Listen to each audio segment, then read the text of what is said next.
একদিন রেস্টুরেন্টের ওয়েটার খাবার নিয়ে যাওয়ার সময় একটি মেয়ের সঙ্গে ধাক্কা খায় এবং সে দেখতে পায় মেয়েটিকে তার মতোই দেখতে। তখন এই রেস্টুরেন্টের ওয়েটার মেয়েটিকে ধরে নিয়ে গিয়ে তার জামা কাপড় খুলে নিজে পরে নেয় এবং তাকে একটা ঘরের মধ্যে বন্ধ করে রেখে দেয়। এবং এই ওয়েটার মেয়েটির মতো করে সেজে সেখান থেকে বের হয়ে যায়। তখনই তার সঙ্গে একজন ক্লিনারের দেখা হয় এবং সে তার সঙ্গে কথা বলার চেষ্টা করলে মেয়েটি ভাব দেখিয়ে সেখান থেকে চলে যায়। এবং এই রেস্টুরেন্টের ওয়েটার মেয়েটি জানতো না এই ক্লিনার লোকটি এই রেস্টুরেন্টের মালিক। এবং এই রেস্টুরেন্টের মালিক হঠাৎ করেই দরজা ধাক্কা দেওয়ার শব্দ শুনতে পায় এবং সে দরজাটিকে খুলে দেখতে পায় এখানে একটি মেয়েকে জামা কাপড় খুলে আটকে রাখা হয়েছে।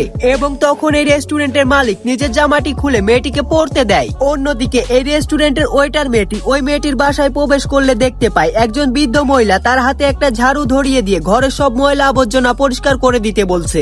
এবং এই রেস্টুরেন্টের ওয়েটার মেয়েটি রুমের মধ্যে প্রবেশ করে দেখতে পায় ওই বৃদ্ধ মহিলাটি তার মতো আরো 4 জনকে কাজের মেয়ে বানিয়ে রেখেছে।